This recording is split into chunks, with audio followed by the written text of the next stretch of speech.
Opa, gente, Daniel Versosa, diretamente do New York Treta, com nova notícia no ar. No último dia 14 de setembro, o Felipe Neto decidiu publicar um novo vídeo em suas redes sociais falando sobre o presidente Bolsonaro. O youtuber já havia feito um vídeo falando sobre política anteriormente. Na ocasião, ele publicou um vídeo falando que Lula não era ladrão e fez suas constatações. Obviamente, muitos youtubers desmascararam os equívocos que foram feitos por Felipe Neto naquele vídeo, mas, ao que parece, não foi suficiente se compararmos com o alcance que aquele vídeo teve.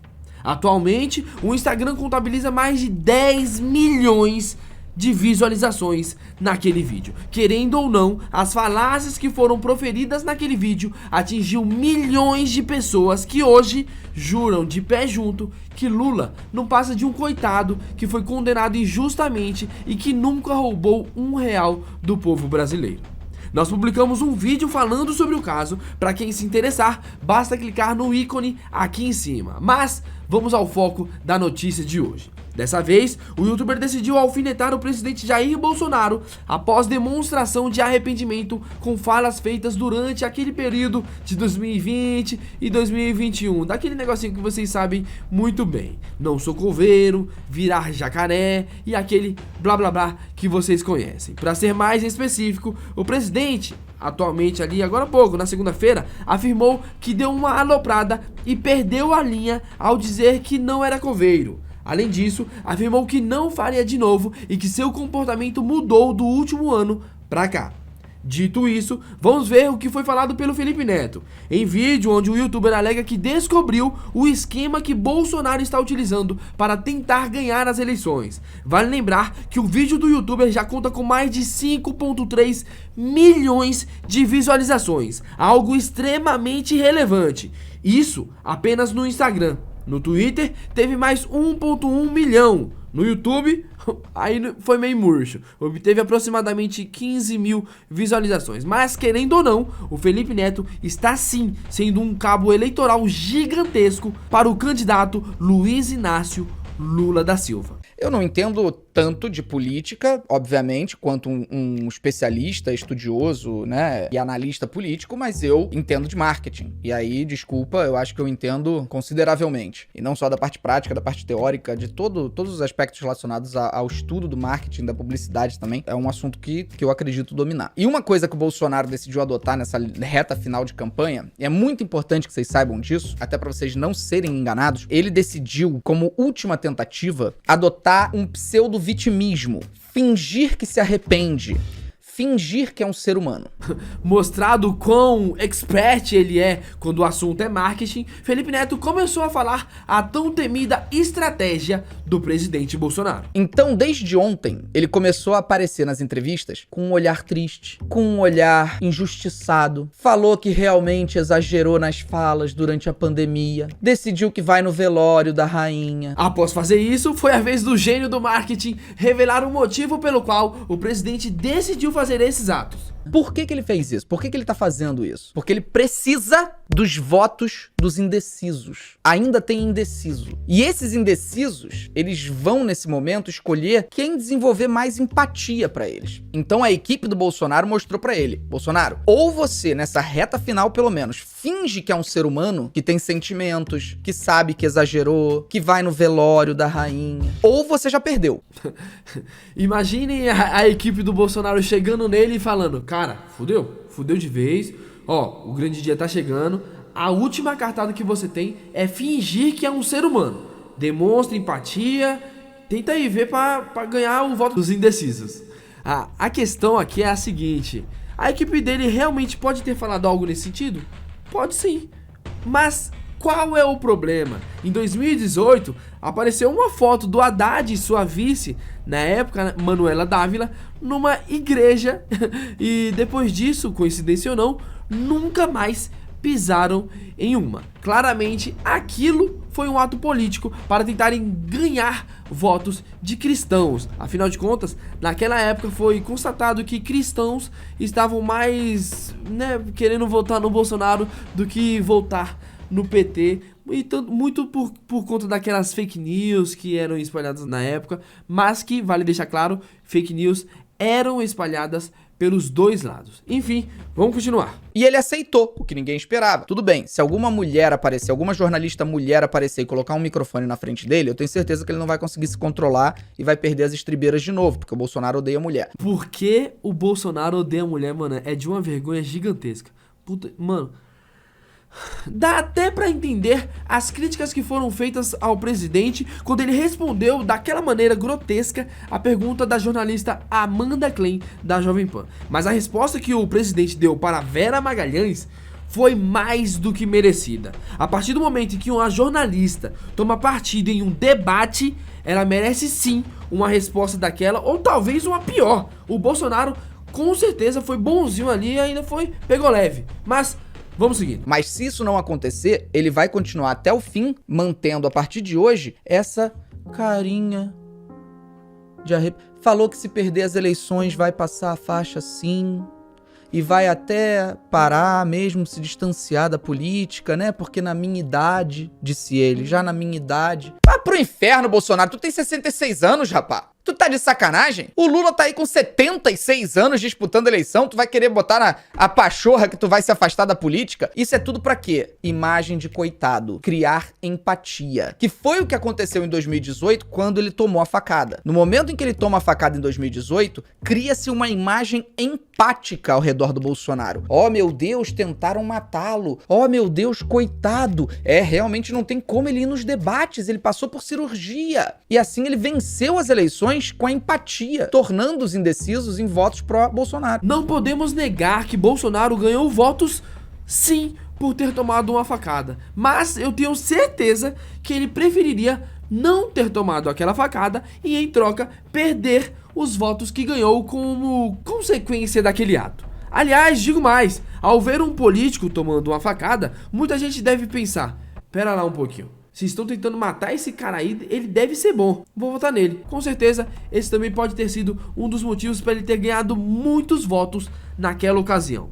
Mas é sempre válido lembrar que ele não tem culpa de nada. Ele vai tentar a mesma estratégia agora. Então, espalhem pra todo mundo, pra não compartilhar, sob nenhuma hipótese, vídeos do Bolsonaro com a aparência triste, cabisbaixa, falando que se arrepende, falando que queria ter a chance de poder fazer um Brasil melhor, porque essa é a última ficha que sobrou pra ele. O auxílio não funcionou. Ele jurava que ele ia virar a eleição com o auxílio de R$600 até o fim do ano. Ele jurava, ele tinha certeza. Não funcionou. Pode não ter funcionado 100%. Afinal de contas, quando o Lula fazia na época dele, era pra ajudar os pobres. Hoje em dia, a narrativa da vez é de que Bolsonaro faz essas coisas apenas para ganhar votos. A verdade é que tudo que políticos, no geral, fazem às vésperas das eleições é pra ganhar voto. O que irrita é que quando era o Lula, o intuito era ajudar os pobres, mas agora a conversa é outra. Enfim, na sequência, o Felipe Neto afirmou que Bolsonaro tinha grandes chances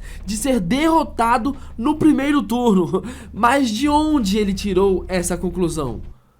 Não é possível que não tenha sido do cu. De acordo com o Datafolha, Lula está com 45% dos votos, Bolsonaro aparece com 34%, 33% e o resto lá embaixo. Mas vamos ver ele falando e em seguida eu explico pra vocês o porquê ele fala com tanta clareza e com tanta certeza que Bolsonaro está com grandes chances de perder no primeiro turno. E agora, amigo, o perigo é que o Bolsonaro tem grandes chances de ser derrotado no primeiro turno. Então, por desespero, é isso que ele vai fazer. Ele vai fazer a imagem de coitado pra tentar gerar empatia. Não caiam e espalhem a verdade, somente a verdade, tudo que esse canalha fez nesses 4 anos no poder. Ele já vai falar o que tanto o Bolsonaro fez nesses 4 anos no poder, mas antes, só pra vocês entenderem, a estratégia que ele tá falando aí e que ele tá utilizando é a mesma que foi utilizada por apoiadores do Bolsonaro em 2018. Sabe aquela pessoa que vai votar no Ciro?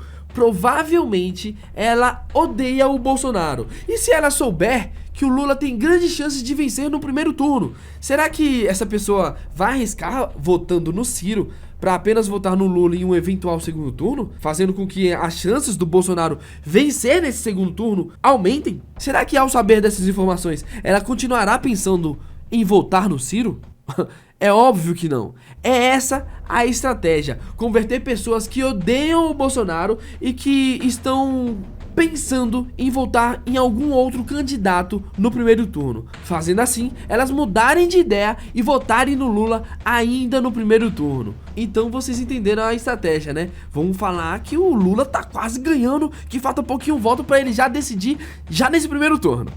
Dito isso, vamos para as barbáries que o Bolsonaro fez durante esses últimos 4 anos. Todos os vídeos debochando das pessoas morrendo de Covid, imitando pessoas sufocando, falando que não era coveiro. Ele só é coveiro de rainha, né? Se for da monarquia, ele é coveiro. Se não for da monarquia, ele tá cagando. Se for brasileiro, pobre, desgraçado, idoso, qualquer pessoa que tenha morrido no Brasil, ele tá cagando, porque ele não é coveiro. Quantas vezes ele falou, vamos parar de mimimi? Quantas vezes ele falou que todo mundo tinha que viver a vida como se não tivesse acontecendo nada? Quantas vidas foram perdidas por causa desse canalha assassino? Então isso é que tem que ser lembrado. Não essa carinha de triste que ele tá fazendo agora pra enganar os eleitores e tentar trazer os indecisos pro lado dele. A estratégia, mais uma vez, é clara. Usar as merdas que o Bolsonaro fez durante a pandemia para descredibilizar as coisas boas. Como não iremos votar no Bolsonaro e muito menos no Lula, fica fácil fazermos uma análise das coisas que são ditas por apoiadores fanáticos do Lula e também por apoiadores fanáticos do Bolsonaro. O Bolsonaro errou durante a pandemia? A gente acha que sim. Se você acha que não, tudo bem, sua opinião. A gente acha que sim. Mas qual outro presidente do Brasil que enfrentou uma situação parecida com essa? Realmente é difícil, né? É muito difícil, é muito complicado falar para as pessoas pararem de trabalhar e ficarem em suas casas sem receber suas rendas. É muito difícil ser o responsável por assinar um contrato de uma coisa que poderia colocar a vida de milhões de brasileiros em risco. E mesmo sem o aval do presidente, os governadores dos estados conseguiram fazer suas próprias decisões. O Dória mesmo aqui em São Paulo trouxe a Coronavac, fechou os estabelecimentos junto aos prefeitos das cidades e fez lockdown, por mais que tenha sido meia boca. De qualquer forma, olhem pra trás e vejam a quantidade de estabelecimentos que faliram por conta da pandemia. Isso que o lockdown foi meia boca. Imaginem se ele tivesse sido extremamente rigoroso. Mas é isso, rapaziada. Vamos ao recado que o Felipe Neto mandou para o Bolsonaro no final do vídeo. Você é um vagabundo, Bolsonaro. Você é um canalha e você vai ficar registrado nos livros de história como o pior presidente que já existiu nesse Brasil. E além disso, vai ser, se Deus quiser, varrido de qualquer possibilidade de retornar para qualquer posição pública nesse país. Não só você, mas toda a sua família bandida e corrupta, que é o que a sua família é. O voto útil nesse momento é voto no Lula. Não existe outra saída nesse momento do Brasil. É a circunstância em que nós estamos. Isso aí não tem jeito. Gostaria sim de ter um cenário onde a gente pudesse competir entre Lula e Ciro. Adoraria debates entre os dois. Adoraria que esse fosse o nosso cenário. Nossa, como eu gostaria. Mas é impossível. Infelizmente, é impossível. A gente precisa derrotar esse canalha no primeiro turno. Precisa, porque se a gente adia, é mais chance pra ele converter voto. Ele vai ter outubro inteiro pra converter mais voto de indeciso, pra ficar fazendo esse papel de coitadinho, mostrar como ele tá arrependido, como ele é uma pessoa melhor e como ele vai fazer a direita ter as glórias no Brasil e o liberalismo vencer. É mais um mês pra ele ter essa possibilidade de converter pessoas que infelizmente ainda estão indecisas. É inacreditável alguém ainda estar indeciso nesse momento, é realmente inacreditável. Sinceramente, eu também acho inacreditável alguém querer Lula de volta ao poder, mesmo tendo feito tudo que ele fez em seus anos de governo. E mais, a culpa da Dilma ter ganhado as eleições é dele, então as merdas que ela fez também precisam ser jogadas na conta dele. Se fosse Bolsonaro e Ciro no segundo turno, eu realmente ficaria mais tranquilo, mas infelizmente temos que ver expertos em marketing como o Felipe Neto praticamente implorando para as pessoas votarem em um dos piores presidentes do Brasil. Presidente este que está no pior partido que o Brasil já viu. Felipe Neto, realmente você é uma vergonha. E a todos vocês que ainda acreditam no PT, que ainda postam mensagens de que é uma invenção da mídia, a crise não existe, isso é tudo mídia golpista, vai se fuder! Eu odeio o PT, eu acho que o PT foi o maior câncer que já aconteceu nesse país. Burro! Você é burro! Ou é burro ou é corrupto! tá recebendo dinheiro pra fazer isso? Dilma bolada? Vocês são um atraso pro Brasil, um atraso pra todas as investigações, pra todas as pessoas presas. A nomeação do Lula como ministro da Casa Civil a Dilma escarrou na nossa cara. O PT cuspiu na nossa cara. Agora, se tem uma coisa que me revolta nesse momento, depois de tudo isso, ainda tem defensor do Lula e do PT. Capitaneados por imbecis da classe artística que de nada entendem sobre a realidade do Brasil e acham que o PT tirou o país da miséria e tá tudo lindo. Não há vergonha em mudar de ideia. Você votou no PT, você votou na porra da Dilma, você vestiu o 13, botou camiseta, botou adesivo no carro. Não há vergonha em mudar de ideia agora. Pode assumir a merda que você fez. Eu acho que foi o pior governo que poderia ter ocorrido, tirando uma possível ditadura. Então, assim, isso não significa que eu seja do PSDB, isso não significa que eu seja uma pessoa que defende o elitismo, que defende a governança para os ricos. Eu simplesmente acho que o PT é um câncer. Que prendam o Lula, que prendam ou deem impeachment na Dilma e que o próximo também chegue com o cu trincado de medo. E se mesmo assim você achar que tá certo, que o PT é a solução desse país, que eles não são corruptos, isso tudo é parte de um golpe, eu espero que você vá pra puta que te pariu, porque eu não tenho mais paciência pra essa merda não, tô ficando velho. Vá pro caralho!